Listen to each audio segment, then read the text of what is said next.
भाटी जी, मैं डिबेट की शुरुआत आपसे करता हूं। वोट पड़ चुके हैं सर, नतीजा आने वाला है 8 तारीख को और सबसे बड़ी कवरेज लगातार टाइम्स ऑफ नवभारत पर लोग देख भी रहे हैं। सवाल यह है कि मैनपुरी गढ़ है, मुलायम सिंह का क्षेत्र है, सिंपैथी की बातचीत है, लगातार आपको वहां से आशीर्वाद मिलता रहा है। दावा यह भी कि सबसे बड़ी जीत होगी, उसके बावजूद धांधली का आरोप, ईवीएम पर आरोप, चुनाव आयोग पर आरोप। क्या यह वाकई अंदर खाने में रिपोर्ट है कि आप लोगों की हार रहे हैं? आपका सवाल ही इस तरह का हो जाता है, गजब। और फिर मैं कुछ कहूंगा तो आप नाराज हो जाते हैं। फिर आप हमें उपदेश देने लगते हैं कि नहीं, मीडिया पे सवाल नहीं उठाना चाहिए, एंकर पे सवाल नहीं उठाना चाहिए। जबकि लोकतंत्र में मीडिया भी लोकतांत्रिक व्यवस्था का ही अंग है। मीडिया आलोचना से बाहर नहीं है। आप उस दिन डिबेट में मुझसे बहुत ज्यादा नाराज हो गए कि मीडिया पे क्यों सवाल उठाते हो, मीडिया पे कोई सवाल नहीं उठना चाहिए। अब आप मुझे 2 सवालों का जवाब दें, अगर आप पत्रकार हैं पांडे जी तो। नंबर 1, जब चुनाव जीत रहे हो और अगर सामने कोई धांधली हो रही हो तो उस धांधली पर सवाल नहीं उठाना चाहिए, क्योंकि हम तो जीत रहे हैं। धांधली होने दो, बेईमानी होने दो, बदमाशी होने दो, शराब बंटने दो, रुपया बंटने दो, पुलिस को लोगों को धमकाने दो, कार्यकर्ताओं को जेल में बंद करने दो, पुलिस थाने में बैठाने दो। नंबर 1 सवाल तो मेरा आपसे ये है। दूसरा सवाल ये, क्या आप ये मुझे ईमानदारी से बता पाएंगे, पत्रकार होने के नाते, निष्पक्ष पत्रकार होने के नाते, कि रामपुर में केवल 31% मतदान क्यों हुआ? रामपुर पीछे नहीं, आप ऐसे ठीक है भाटी जी, मैंने आपको 1 मिनट तक आज जानबूझकर इंटरप्ट नहीं किया कि आपके उस दिन की जो शिकायत थी वो शायद आज दूर हो जाए।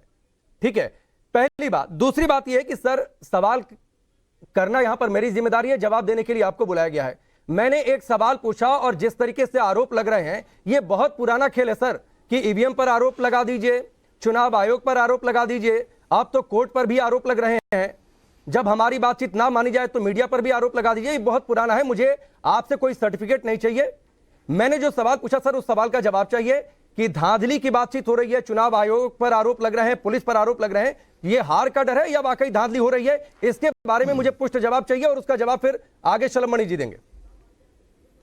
आपने माफ करें, मैं माफी चाहता हूं विनम्रता के साथ। आप सवाल नहीं पूछ रहे, आप आरोप लगा रहे हैं। नहीं, मैंने सवाल पूछा, आरोप नहीं लगाया मैंने। भाटी जी, अगर आप इसे आरोप के तौर पर ले रहे हैं तो यह आपके सोच की गलती हो सकती है। मैंने सिर्फ यह सवाल पूछा कि जब मुलायम सिंह यादव का किला, समाजवाद का सबसे बड़ा गढ़, और जहां पर आप लोगों का दावा की ऐसी जीत मिलेगी जो आज तक नहीं मिली। मुलायम सिंह यादव खुद 94,000 के आसपास वोटों से जीते थे और बीजेपी की जीत के दावे का आधार यही है कि वो तो कह रहे हैं कि मुलायम सिंह यादव थे तो 94,000, अब तो डिंपल यादव हैं। अब तो अंतर शायद और घट जाए या फिर समाजवादी पार्टी हार जाए। तो मेरा सिर्फ सवाल है, इसे आरोप के तौर पर ना लें। देखिए, मैं 10 सेकंड बोला, आपने 50 सेकंड उपदेश दे दिए मुझे। मैंने उस दिन यही कहा था कि ये डिबेट नहीं होती, डिबेट का तरीका नहीं है। आप नाराज हो जाते हैं, हमें सिखाओगे डिबेट करने? अगर आप इस तरह की गलती करोगे तो हम लगातार सिखाएंगे, लगातार ऑब्जेक्शन करते रहेंगे। आप फिर आज भी समय बर्बाद कर रहे हैं। मैं डिबेट की परिभाषा में नहीं जाना चाहता हूं, मैं आपसे जवाब चाहता हूं और फिर मैं शलमणि जी के पास जाऊंगा। अरे पांडे जी, मैं ये कह रहा हूं, हमें बोलने का समय दिया करो। आप लगातार अरे तो दे तो रहा हूं, शुरुआत में 1 मिनट दिया, पिछले 3 मिनट से मैं आप ही के पास हूं। अब आरोप प्रत्यारोप की जगह, अरे सर ठीक है ना, अब आप जवाब दीजिए बिना इधर उधर की बात किए। मैं नहीं रोकूंगा बीच में आपको। जवाब दे रहा हूं मैं। सवाल ये होता है, प्रश्न अगर पूछना हो तो ये पूछा जाता है कि क्या आपको चुनाव में कोई धांधली हुई, तो उसके आपके पास सबूत है, आपको क्या आपत्ति है, क्या धांधली हुई है? सवाल ये जवाब नहीं हुआ ना, जवाब नहीं हुआ ये। और आप मुझे सवाल पूछना मत सिखाइए कि मैं सवाल क्या पूछूं सर, प्लीज। वो मेरा काम है, वो काम मैं अपनी समझ के हिसाब से करूंगा। ठीक है, आपसे जो सवाल पूछा उसका जो भी आपको जवाब समझ में आ रहा है वो जवाब दीजिए सर, फिर मैं शलभ जी से सवाल करूंगा।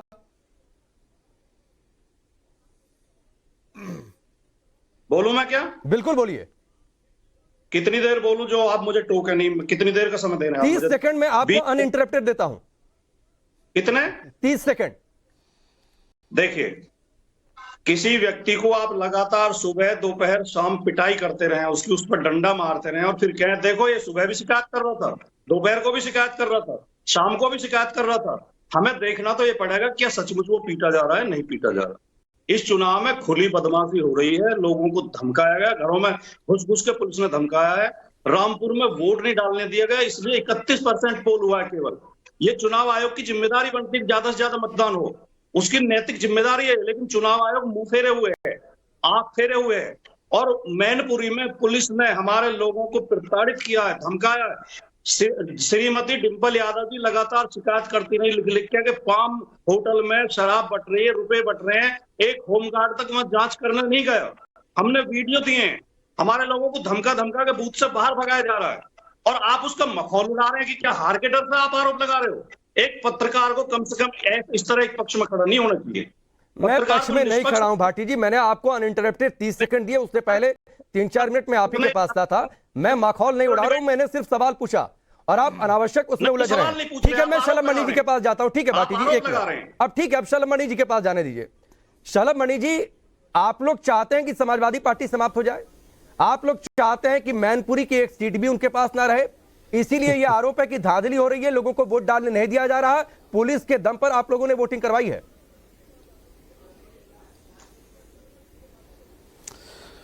देखिए राकेश जी, राजकुमार भाटी जी बहुत मजे हुए नेता हैं, हम सबके बहुत अच्छे मित्र भी हैं, लेकिन मैं पिछले काफी मिनट से उनको देख रहा हूं कि इतनी ज्यादा बौखलाहट है, इतना ज्यादा गुस्सा उनके चेहरे पे पहली बार मैं देख रहा हूं, इतना ज्यादा आक्रोश।